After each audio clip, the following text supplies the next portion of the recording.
Em todo o estado de São Paulo, tem ampliado o número de hospitalizações e atendimentos em relação às síndromes gripais. Aqui na região, no Vale do Paraíba, por exemplo, em Taubaté, esse número chega a 22% de variação neste ano em comparação com o ano passado. E aí são dados que a prefeitura disponibilizou para nós entre janeiro ao início também de maio. Para falar sobre esse panorama no estado todo, a gente conversa com uma especialista, que é a Tatiana Portela, que é pesquisadora do programa Infogripe da Fiocruz.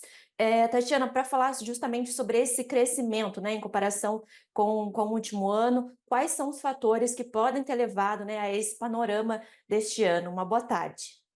Boa tarde. Na verdade, essa época do ano, né, de início de outono, né, outono e início de inverno, é quando a gente começa a observar mesmo esse aumento, de casos dessas doenças de transmissão respiratória, como o VSR, né, o vírus sincicial respiratório, que atinge principalmente as crianças pequenas, e também os casos de influenza. Então, essa alta de casos de vírus respiratórios que a gente tem observado esse ano é compatível com o que a gente observa nos anos anteriores. Crescimento principalmente nas crianças pequenas, né, de casos de síndrome respiratória aguda grave, que são os casos graves, né, desses vírus respiratórios que requer hospitalização, sendo que nas crianças pequenas o vírus que tem mais atingido esse grupo é o VSR. Então, é um vírus que principalmente hospitaliza as crianças pequenas, e atualmente a gente tem uma nova vacina contra o vírus, mas ela ainda está sendo incorporada pelo SUS, por isso que a gente ainda tem esse alto volume de hospitalizações. Mas a gente espera aí que com o início de vacinação pelo Sistema Único de Saúde, que provavelmente vai começar ainda esse ano, a gente observe uma redução bastante importante desse volume de hospitalizações nas crianças pequenas. Em relação à influenza, ela atinge principalmente os idosos, a população de idosos, mas também a população de jovens e adultos. Por isso que é muito importante que os idosos tomem a vacina contra o vírus, né, o quanto antes. A campanha de vacinação contra o vírus da influenza, ela é pensada, né, para começar justamente um pouco antes do início dessa temporada do vírus, para evitar que os idosos, as pessoas mais vulneráveis, ao se infectarem, que elas evoluam, né, para a forma mais grave da doença.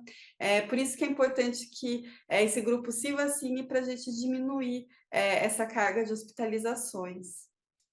A senhora disse, então, que tem essa questão, né, da vacina, que ainda está nessa fase inicial, mas quais são as outras formas também, né, de prevenção?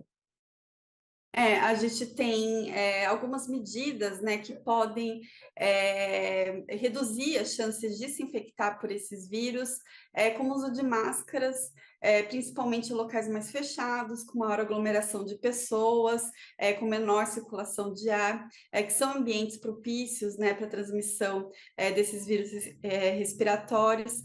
Também dentro dos postos de saúde, que é onde as pessoas, né, que estão doentes vão procurar atendimento médico, então é um local também propício para você se infectar com esses vírus.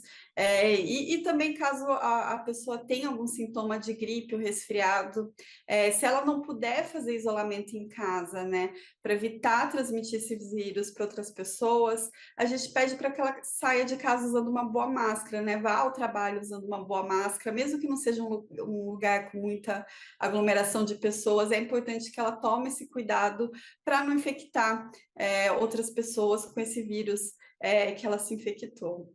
Muito obrigada, Tatiana, por falar conosco e reforçar essas medidas de saúde. Obrigada. Eu que agradeço. E para a gente reforça, né, essa questão, então, das orientações de saúde, quem tiver algum sintoma de gripe, que realmente utilize a máscara, e também quem pode se vacinar, que procure aí o posto de saúde o quanto antes.